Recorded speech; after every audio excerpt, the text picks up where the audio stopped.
we go. Good morning, everyone. Good morning. While we wait for some of the other delegates to join, let's get going. This will be recorded, so it'll be available for everybody else. So, good morning again. I'm Izaan Kluter-Hamilton. I'm Chief Inspiration Officer at Enfold. I hold professional level APMP certification. And I've been in this business for, I guess, about 20 odd years. With me today is my business partner, friend, Larissa Cornelius, who's the Chief Win Strategist at Enfold and who, by the way, also holds professional level certification. Hello. All right. So, Larissa, there's a reason why some businesses are just more successful at proposals and pitches. And it is not always about the little brown envelope. It's because they do things that consistently make them better.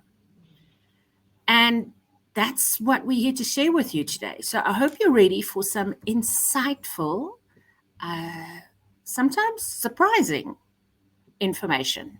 So, as you can see, that is clearly not Larissa. But it's because we give credit to our great friend and supporter, John Williams, who first presented this at the Bid and Proposal Conference in Orlando earlier this year.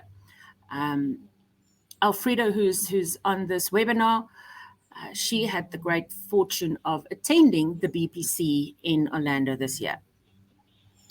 So let's get into the power of proposals. By the way, if you have any questions, sorry, I should have done the housekeeping first, let's get right into business. If you have any questions, please, you can type them in the chat and Margaret or Marlon will relay those to us because we won't be able to hear or see you. So over the last 5 years or so, more than 1,000 organizations have completed the strategic proposal benchmarker. Now, this is an online self-assessment based on about 100 questions or so, which means that there are hundreds of thousands of data points that have been collected and meticulously analyzed and, thank goodness for us, simplified to give answers to some of the following questions. For example, which market sector has the most mature proposal capabilities? What are the real struggles that are facing bid and proposal teams? And what do the most successful teams do that makes a difference? Then also an interesting question, and to which we'll have the answer a little later, is which country actually leads in terms of being successful in bidding? And then one of the biggest questions that we'll answer is there a correlation between bidding, your proposal capabilities, and your win rate? And for those who still wonder about it, yes, there is. And we'll show you the data.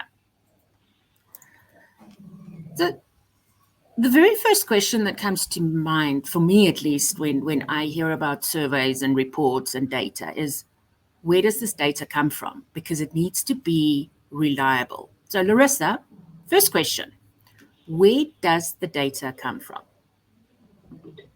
So thanks, and hello everybody, and good morning. And so the data is from the Strategic Proposals, which is John Williams' company, hence this is their content.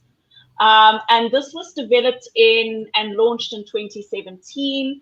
The team has reviewed these questions, and there's over 100,000 data points. And John and his team have quite a lot of experience in terms of developing questionnaires to really make sure that you're getting the maximum results. In fact, as I mentioned, there's over 1,100 organizations that have completed this, with over 34 countries responding to this benchmarker proposal since the benchmarker since 2017.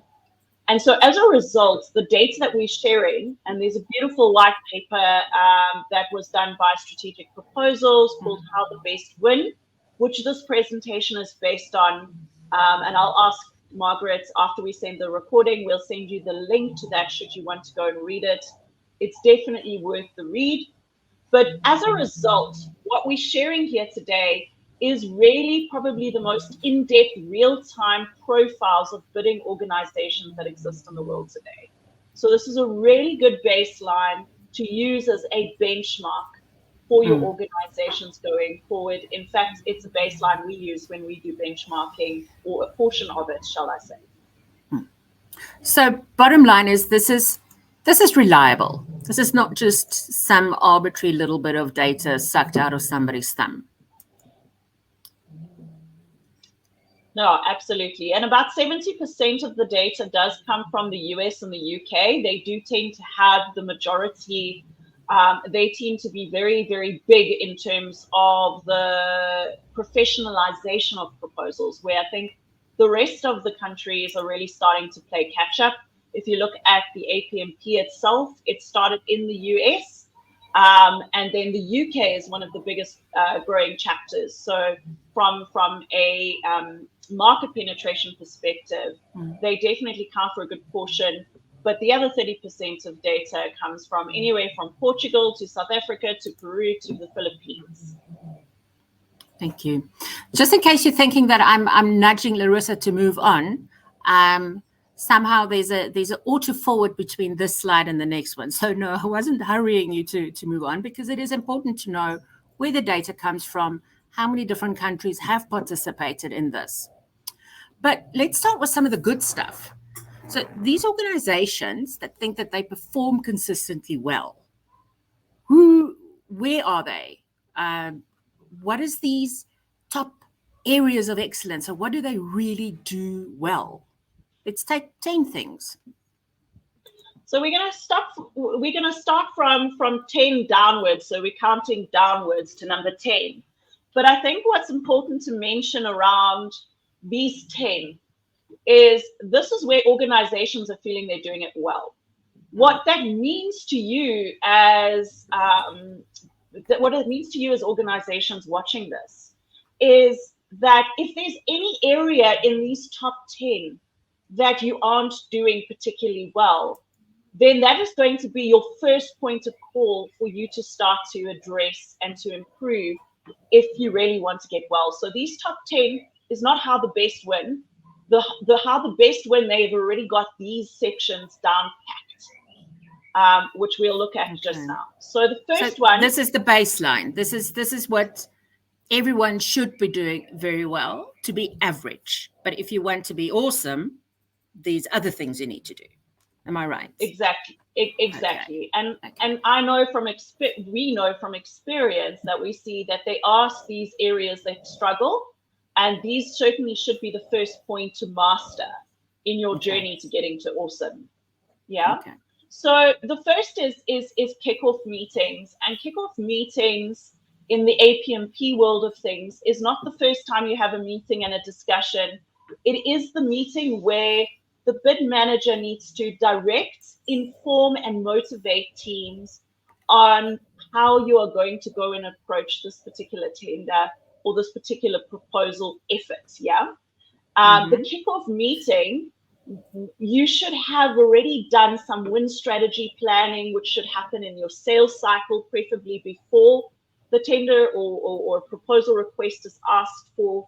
You should have done some planning on bid planning around the bid schedule and some content planning with a smaller group, or what we call the core team, before having the kickoff. And so the kickoffs is like I said, that first very important element to get the whole bid team on board, so that you are working with a very clear plan and strategy of who's going to do what by when, and how that output needs to be to ensure that you're putting your best foot forward. So this is not the time you read the RFP for the first time. No. I hope not. Right. The second part is really having credible professionals. And I'm very proud to say that we have started to see a huge upswing in South Africa around organizations taking the professionalization of their proposal professionals. But I also want to add a note, their sales professionals as well.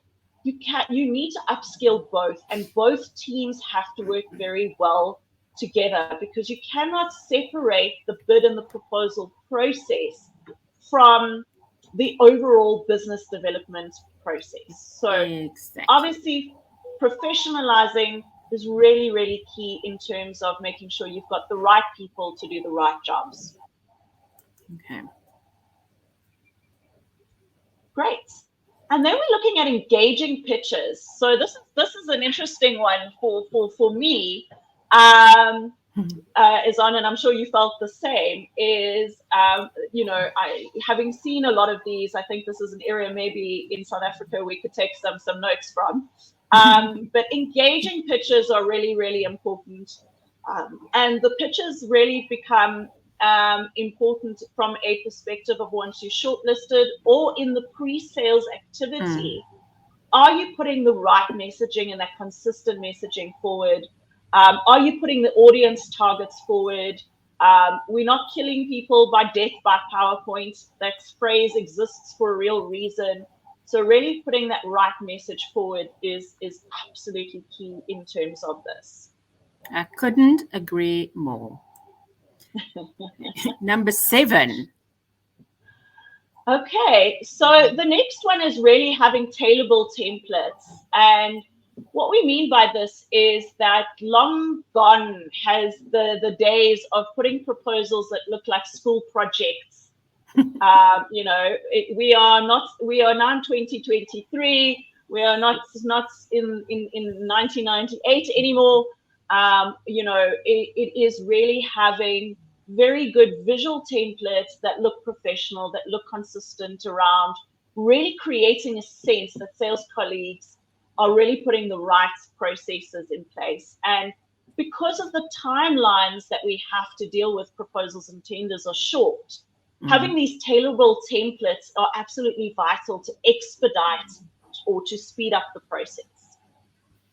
You mentioned school projects, and I had a flashback to what we actually saw in one of the bid offices where we worked. Is somebody, and I'm not joking, there are people who can back me up on this, literally cutting out a diagram, sticking it on a page, and scanning that page to include it in a proposal. Some of you will actually know who I'm talking about. So no, that is not a tailorable template or an engaging pitch. That's a school project. Exactly. Okay. So True the next story. one is well-structured proposals. Now, this might sound like a super logical request, but this is still one of the biggest complaints that we hear from procurement teams, is that the proposals are very difficult to follow and structure. I'm still horrified to hear stories where procurement teams say that people don't even put dividers into documents, they aren't indexes. Sometimes documents are not even filed.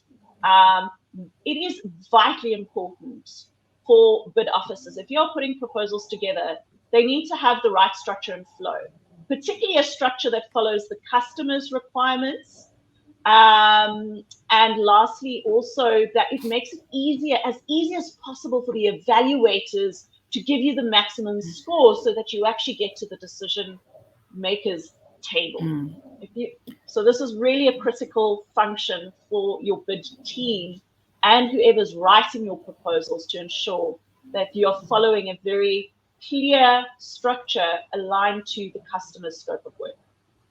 And of course, this would extend not just from a physical printed file with dividers, but also if you do an electronic submission with Adobe PDF mean, you can create amazing dividers and hyperlinks and things to make it easy to find that information. So don't think that if it's an electronic document, that it shouldn't be easy to navigate like you would a printed physical document. Exactly. All right, The halfway next, through, what is average? Not awesome, but average. yeah, these are the basics. Senior Mm. executive support. Having senior executives regularly involved in major proposal efforts is really important. And I know some of you are probably thinking that this can sometimes be more of a hindrance than a help. It is really important, especially when we start the engagement process, before getting into the proposal effort, the sales team should already start getting buy-in from senior executives. If you have the right buy-in and input from senior executives early on in the process, then you're less likely to have those situations where they come and they change the whole strategy. And this is why they need to, it's be important for them to sign off those key steps along the way, and that will prevent a lot of pain in the proposal process. So really, really important. Although this is listed as a basic, it is still, I think, one of those that is one of those okay to awesome journeys that always, it's a continuous process, because one of the biggest complaints in the bidding industry is buy-in to the value that the proposal function plays within the organization. And so I think as an industry, we still have a long way to go here. But Yeah. certainly involving your senior executives is a basic. Involving them properly, I think, is where we start getting to how the best work. Yeah. Good. So the next step is visual strategy. We absolutely love visual strategy. Yes. This is really about, again, and I actually had this discussion with a customer recently, where they were like, yeah, but we're not doing a marketing document. And I said, no, proposals are not a Yeah. marketing document.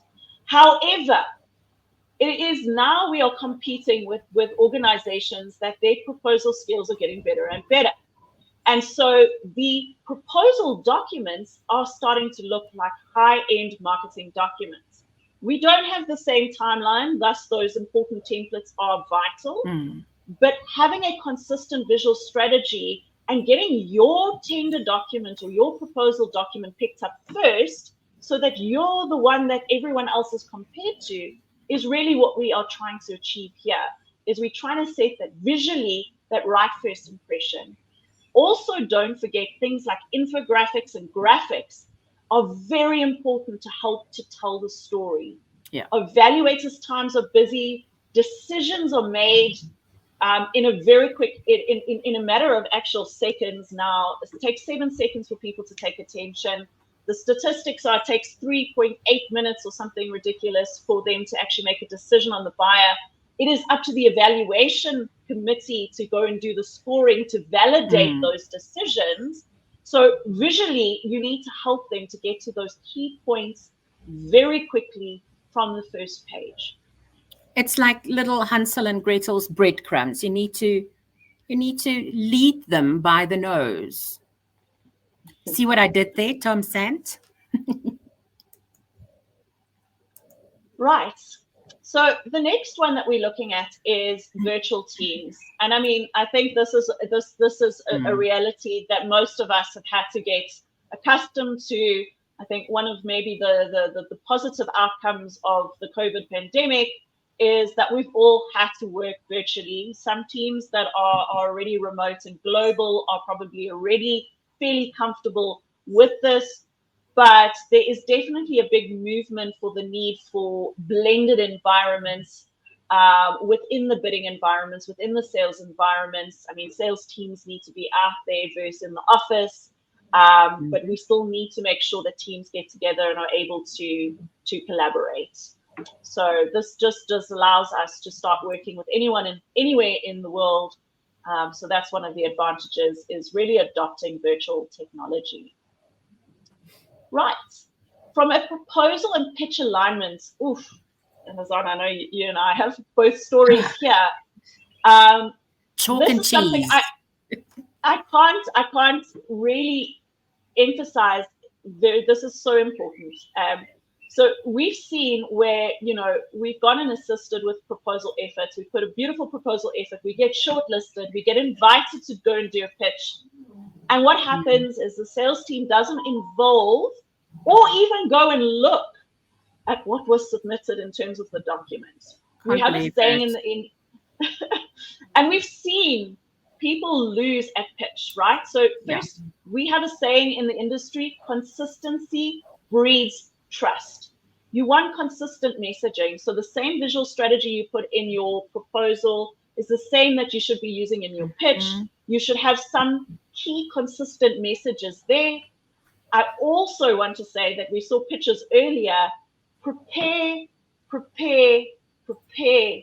In fact, prepare without the proposal pitch deck, because you have to be able to answer questions, because this is where I see people get thrown all the time because they're not prepared when that wrong question comes in, and that can really break the deal.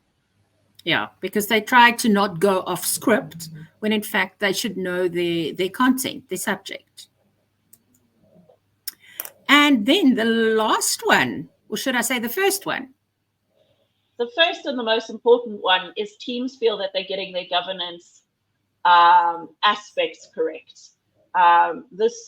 We cannot overemphasize how important this is.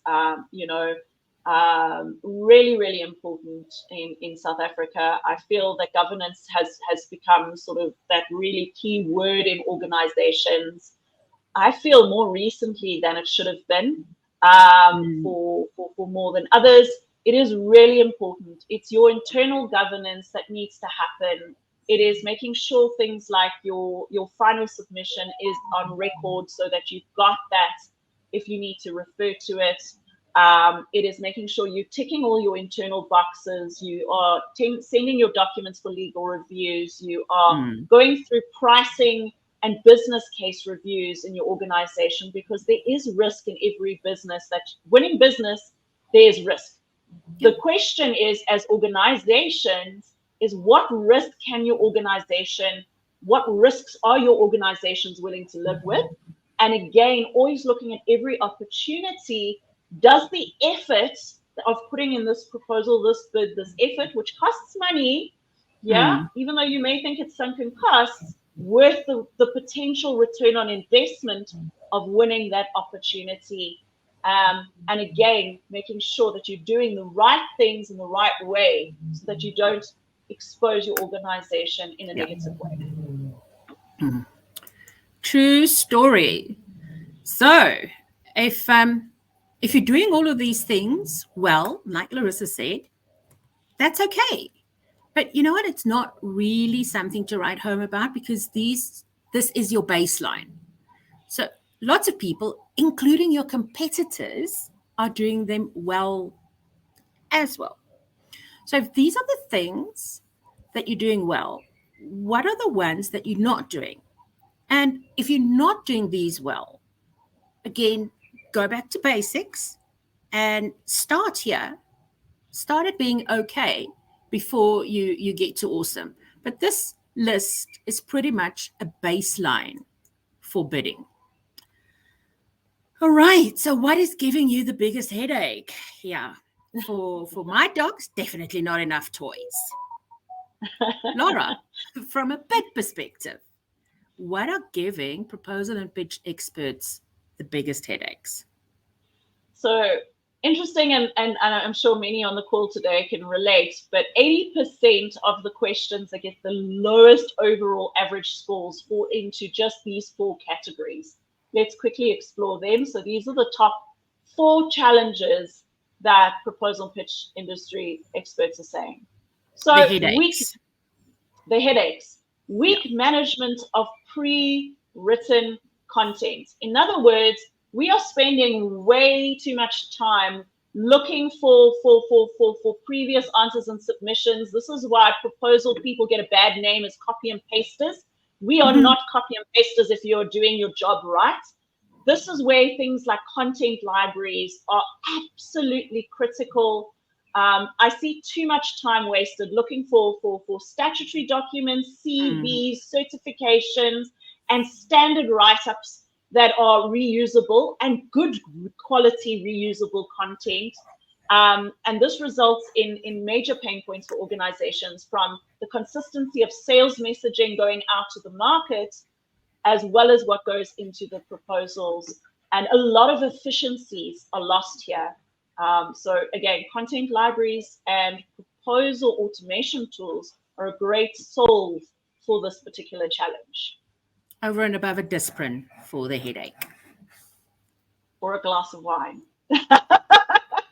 You said it. Right. So the next one is poorly trained teams. And what we mean by poorly trained teams is not investing in your bid people, in getting them aligned to, first of all, APMP. For those of you who don't know APMP, the Association of Proposal Management Professionals, getting them onto membership, getting them certified, getting them the right kind of skills and proposal training. Making sure they understand the regulations within the industries or markets that they're serving. But it is beyond that. Training your sales team of what is expected from them within the proposal and the business development process. Yeah. Training your subject matter experts and the people contributing to writing and reviewing and signing off the tenders. Training your executive teams, your management teams, making sure that they know how to pitch properly. These are all absolutely critical, because the better the organization understands what it takes to create that winning culture, and everyone singing off the same hymn sheet, from a training and skills perspective, the more buy-in you get into the organization and the more consistency you will get into this process. Interesting that you mentioned external training, APMP. Obviously, I'm a big supporter, but you mentioned quite a bit of the internal training, and not just the bid team. You mentioned management, executives, etc. So it's not it's not just a team focus. It is the whole organization that becomes better at pitch and proposal. Yeah, that's so important, Hassan. I think I think a lot of pressure is put on the bid office to kind of, have stuff dumped on their desks and then make this magic happen. Winning is a team sport. Yes. Yeah, there's very few organizations that have all the skills and knowledge to be able to put this perfect proposal or pitch or sales together with one person. I know that exists, but it is very difficult. Yeah, team sport. Okay, absolutely. Then this one is probably, and you will, and knowing John, John and I've had this conversation for a long time, and actually I'm very excited to see what happens in the AI space around lack of competitive intelligence. I really think AI, with the right systems and inputs in organizations, I'm hoping will close the gap. In fact, I've heard John say many times, and I'm in total agreement with him, I think the future of winning business is really going to sit in being far more impactful around competitive intelligence and customer intelligence, because that all comes into play. But we definitely see this a lot. There's a big shortfall in organizations' understanding of who they're competing against for specific opportunities and how they fare against the competition. So a very interesting space. I think even though the companies that are winning more are better at this, this is still a really big area of improvement, industry-wide, worldwide. But I guess this could also open up an ethical can of worms, governance, risk, compliance, because although you want to have competitive intelligence, my suspicious mind goes to corporate espionage and trade secrets. So somewhere, I suppose there needs to be a balance between what's ethical as far as competitive intelligence is concerned versus what's not ethical. I mean, we could have a whole webinar or a full day webinar just chatting on that. And I think there's a lot of those conversations happening specifically on AI. But the reality is, and again, you have to be ethical, right? Anyone that's associated to the APMP is running to a code of ethics. Yeah. We need to be ethical in our dealings. But every organization that is winning business has some understanding of market research, has some understanding of what their competitors are doing. And the better you understand what your competitors' strategies are, the better you can compete. It's the art of war, right? It's the South African rugby team winning. They didn't win by not understanding their competitors. They go and watch their competitors' games. They go and try and understand their strengths and weaknesses. And everyone does it. Yeah. And it is so we have to do it if we want to win business. Yeah, true. And then a reactive approach, and I'm sure many people on the line are nodding their heads. This let's just respond to this tender. We've not positioned it. We're just going to respond because we meet the scope of work, or let's just go for everything and hope. And we know hope is a terrible strategy. I'm not saying that there aren't certain industries where a volume-based approach can work. But what I do warn against is making sure that value approaches, where you've got the right positioning and you've done the right things from a best practice perspective, is not bundled with volume, because then you are not putting out quality documents out to the market. Okay. React. So those are the four. Okay. So apparently we are not alone, and we're not talking about the aliens, because again, that's a different conversation. But there's some other questions that teams who consistently struggle cannot really answer. And so here's a few that no, they are not adept to using external support to complement the in-house resources with critical deals or peaks in workload. So they don't know how to engage other experts to help them out when the times are crunching. They don't know the cost of developing each proposal that they submit. They don't have regular client audits of proposal quality, and they don't really have a strategy of either recruiting or you were talking about training their team members so that they can become better at what they do. So these are some of the other things that the ones that are not doing that well are doing. But I'm also interested to know in which countries have the highest capability score. Because if you remember the beginning, we said that the UK and the US, about, was it 70% of the data of this report comes from there? So, Laura, which countries have the best score? So this is very interesting, because the statistics here are extremely surprising. So first and foremost, we are very proud.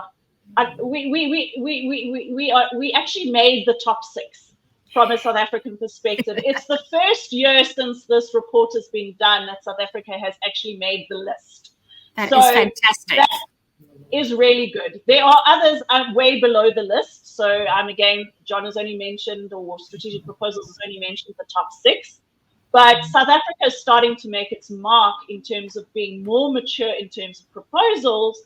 So what that means for every organization here that may be in South Africa or in Africa, you need to be making sure those ones that we mentioned earlier, that you are starting to really tick those boxes, because the competition's getting tougher. Yeah. So the next time this survey comes out, we don't want to be number 6. We want to be number 5 or 4, 3, or even 1. So 5. Exactly. We says the US.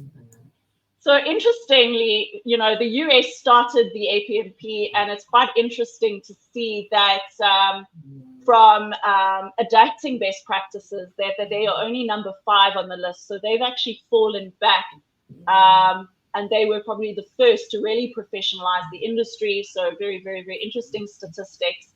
And even though the US and the UK are the biggest, you can see that they have fallen behind. The UK making number 4 on the list. So still doing pretty well and maturely.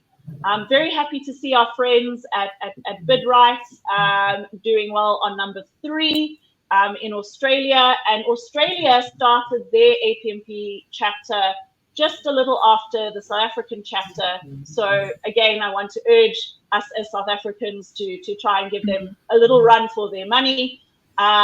Canada, very interesting, is second on the list. So they are doing extremely well and beating their close neighbors there. And then lastly, the Netherlands, and a big kudos to the team in strategic proposals in the Netherlands, that are scoring top brass there in number 1 in terms of their capability scores based on the benchmarker. So very, very interesting numbers considering interesting. Yeah. the data. All right, so let's go back to the meaty part of the data. So I have to ask the question that I think many are thinking: does all of this really matter? Does it matter that you have a well-structured proposal, or that your senior executives are involved, or that you run an effective kickoff workshop? What do you think? I mean, it goes without saying, but I think this data supports it. And this is why I always recommend that, you actually should utilize this data, this white paper, have a chat to your executive teams. It's extremely important. Even if your bid office function is considered as a sunken cost, start understanding the costs versus how much you are actually bringing in to get that return on investment message. This benchmarking tool is got 2 decades of managing proposal categories, and there's 4 levels of maturity that it measures. The first is ad hoc, where about 40% of organizations sit. And that is really where, there's very ad hoc efforts. There's no real process. There's no real qualification process. If you do have a proposal person, it's one person that's probably been a PO administrator that's fallen into the role. So there's very little sort of professionalization that's being done in that stage. Then the next phase is where, you've got your tactical teams. And that is really where you've got, your back office support to respond to RFP. So here you've got a process, you've got some teams, you've got some capabilities, but you're still responding to everything in terms of this. And by the way, the scores above here are actually the capability scores. So if you scored on the benchmarking less than 40%, you're sitting in the ad hoc category. If you're scoring between 41 and 59, that is your capability score. So the capability score takes into account your sales team and your bid team and how well they work together to put your overall responses to win business in. All right. Then the next level is strategic. And as you can see, strategic, you're going to get high scoring. It means that you've got a very defined process. There's good buy-in into the organization. You've got a lot of templates and content libraries in place. You don't go for everything. You've got a very strong qualification process here. And then lastly, where the really very top few, I think it was, I must remember. It's about 6%. 6%, yeah. Only 6%. Only 6% of organizations out of those 1,100 organizations that have filled it in sit in this, what we call, or what strategic proposals calls strategic plus. And that is really, there is a very, very strategic approach to business. It is completely part of the DNA in terms of the business. Every part of the organization is streamlined and works very well together in terms of understanding their role in what they need to do to put winning proposals together. Now, the next slide is where it becomes very important to say why this matters.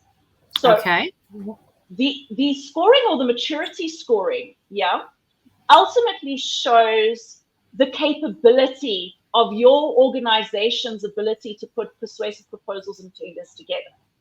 However, based on the data that is scored, measured on those 100,000 data points, is really here is that there's a direct correlation between your proposal capability, and I say proposal and sales capability of your organization, to how much you win. Yeah. And we see this all the time in terms of the statistics. Ad hoc teams are going to win less than those with a tactical team. Ad hoc tactical teams. Sorry to interrupt you.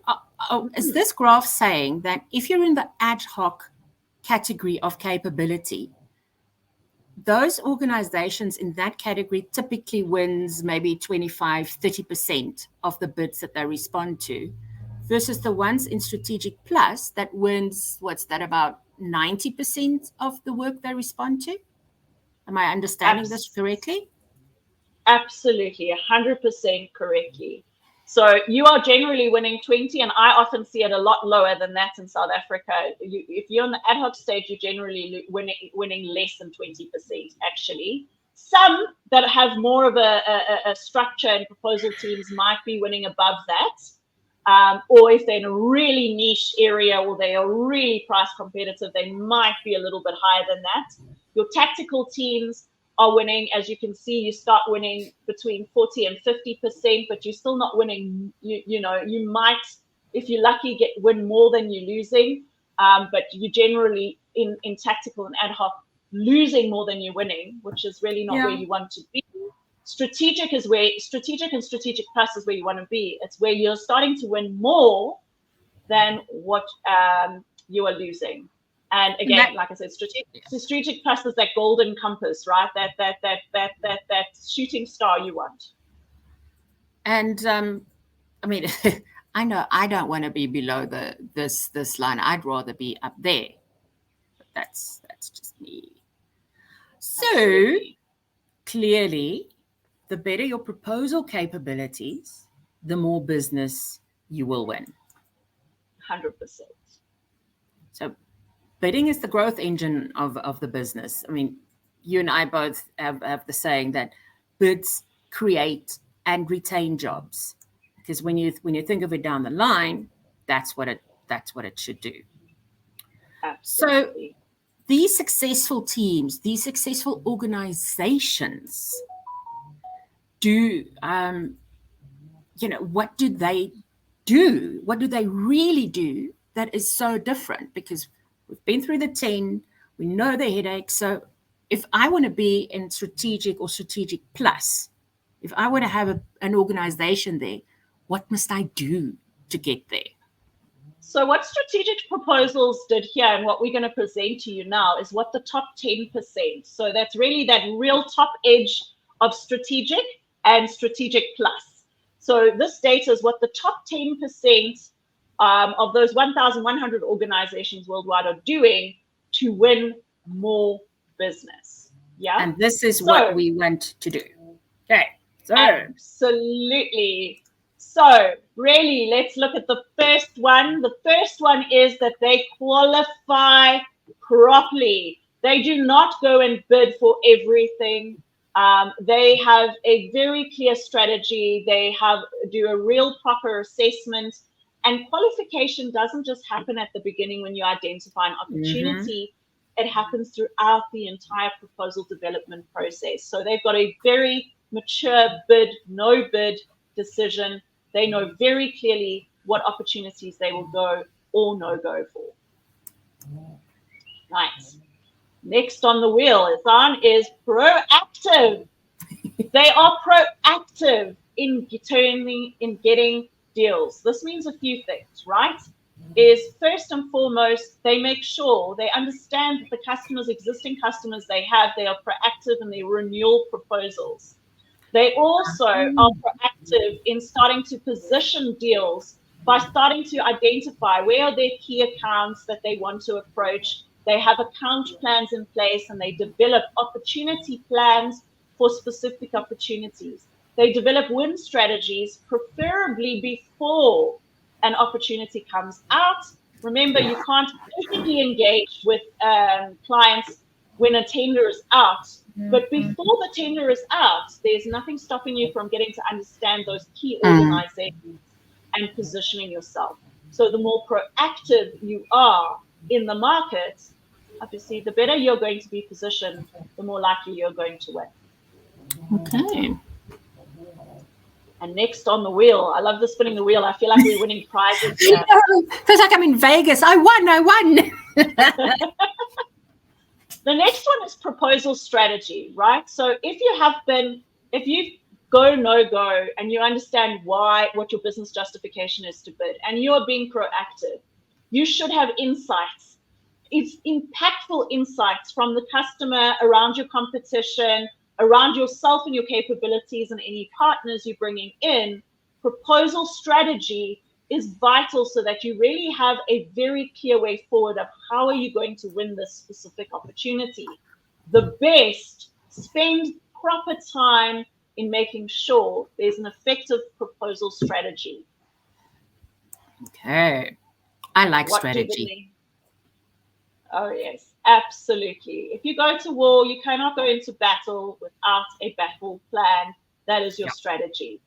The next part, and this is kind of part of the strategy, this is an output of strategy for me, a proposal strategy. The output is what APMP calls a content plan or storyboarding. So storyboarding your response, the best storyboard, what the final response is going to be, so that they can effectively brief writers and brief reviewers on what the strategy is and how that will articulate into a proposal or a response document. For me, storyboarding is one of those, if you look at your toolbox, it's one of those things that are probably not that well understood and therefore not that well leveraged. But it's such a powerful thing to get everyone onto the same page. Absolutely. And number 5 is training. Invest in winning. If you want to win, invest in training. That internal training we were talking about, making sure that you are upskilling the skills that you need your people to deliver. If they need to write, have they been trained on effective proposal writing? If they need to develop strategies, have they been trained on that? Are your sales teams aligned to a methodology?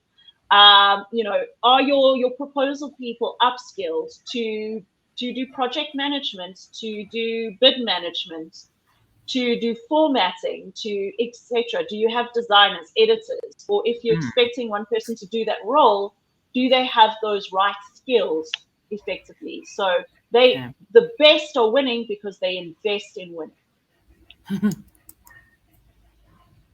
and in winning people. The next one, number 6, is your bid competitor intelligence. And I'd like to add to that, I actually want to say the CI is not corporate identity. Here we're talking about competitor intelligence. But competitor intelligence to me comes hand in hand as on with customer intelligence. Yeah. And I almost want to, I know I'm sort of cheating on strategic proposals one, which says competitor intelligence, but here you need to have both. You have to have strong customer intelligence. The better you understand the customer, the better you understand the competition, the better you can position yourself and your strategies going forward. And that's what the best are doing. Yeah, they know who they are working with and they know who they are competing against. Right.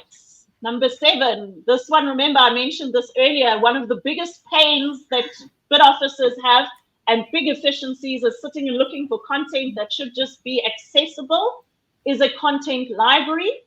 I just want to add that a content library on its own, if it is not managed, if it's not maintained, if we do not have the effective knowledge management role looking after it, then it becomes outdated and it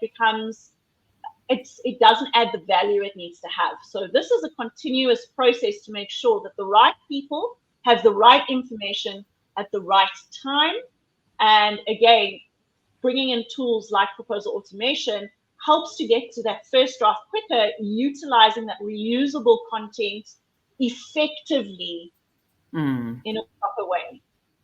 It is important. It's like brushing your teeth. You need to do it constantly if you want it to shine. Absolutely. Larissa, just a quick comment on time. Yeah. We have about 7 minutes left, so just want to make you aware that we have just a few minutes left. No worries. I see we're on time, but we are almost done. Expert reviewers, really important. This is an area I see organizations overlook. Train your reviewers on what to review. There are different things that need to be reviewed. Technical teams should not be reviewing spelling and the look and feel. They should be reviewing if the solution is accurate and it aligns to the pricing. So train your reviewers, and that's where your storyboard or your content plan becomes really important, is make sure if they're trained right, you're going to get proper, effective, and constructive feedback that is manageable and workable. And remember to implement what your reviewers recommend. Absolutely. And so that's why you need your reviews done in time so you can implement it. The next one is learning reviews. So after you've submitted the bid, it's fine. Sorry. After you submit, no, it's fine. After you submit the bid, there's 2 lessons learned that we should be doing. The first is an internal one after every opportunity to continuously improve and learn what you are doing. The second is to benchmark yourself against the customer. Win or lose, you should be doing a post-bid review with your customers, because who better to benchmark yourself against than who you're actually submitting your tenders to. Right. The next one is around measuring success. It is absolutely no point if you are not measuring your success, if you are not tracking your success. How do you know you're achieving what your goals are? So you cannot manage what you cannot measure. Is a saying I love to have. It's the ops manager inside of me. Measure success, measure the return on investment, and understand that there's a different measurement of success for the bid function, the sales function, and then the overall organization. Yeah. Right. Then the next one is really around capacity planning. Capacity planning is make sure that you've got the right people that can be dedicated to the teams. What tends to happen in organizations is they just throw everybody who's available and not necessarily the right people who need to be part of the bid team. Or what happens is you have, really good subject matter experts or technical people that are needed, and they are not available because they've got all sorts of other things to do, and this is not their priority. Capacity planning is saying, if this is a bid we really want to win, we need to take that person out and find a replacement so that they can be focused on actually delivering that. So capacity planning is really key, and that's the best businesses that are winning more are doing this properly. They're putting the best people in the bid team for those specific opportunities to win. Because they want to be strategic plus. Exactly. And of course, the last one is they invest in winning. I always hear organizations are talking about wanting to save costs. How do we reduce the costs of our bid office and our sales teams? How do we reduce costs? Well, I want to say, how do you maximize winning? You do that by investing in the right skills, the right capacity, the right processes, the right things to enhance your winning. Then that's going to be a lot more effective than just reducing costs. Of course, you want to be efficient in those processes. So that's it, Design. Yeah, these things are very achievable. And I think if you're not ticking these boxes, this should become a blueprint for you, your blueprint to success, to awesome. And it's different conversations that you should probably have.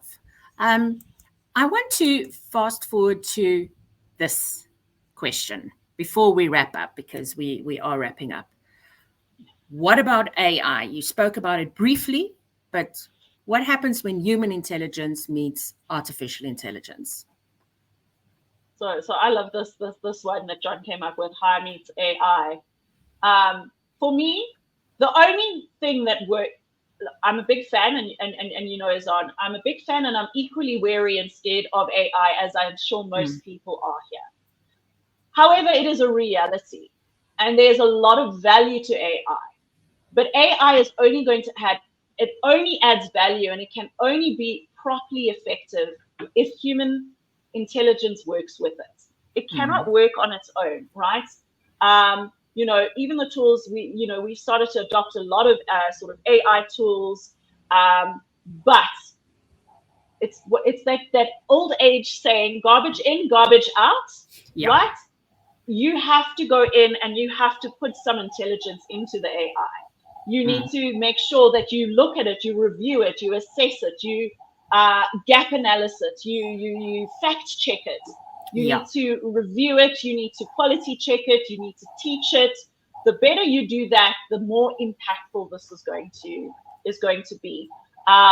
There's some exciting stuff. I know APMP is bringing out. There's an AI panel that I know that a few of us have volunteered to be on groups. So there's going to be a lot of things out around this coming soon. And yeah, there's just a lot happening in the space. I'm not sure what else you want to add. There's also an APMP AI, I want to say, day coming up on the 1st of December, which is free for APMP members to attend. So if you go to the APMP site, you can log on there. So Larissa, I see that while you and I were chatting away and having lots of fun, there were some technical issues. Some people weren't able to continue to follow us. Like I said, this will be it is recorded and it will be shared. I want to thank everyone who registered and participated. I'm sorry that we didn't get to answering any of your questions, but I've got our contact details up there on screen, and you're very welcome to get in touch with us. We would gladly do this same presentation to your executive team if you need us to help motivate on getting you from okay to awesome, so that you can become strategic plus. And now you know how the best wins. Go and be the best and win. Have a winning rest of the day, everybody. Thanks, everyone. Have a lovely day. Bye-bye. Thanks. Just bye.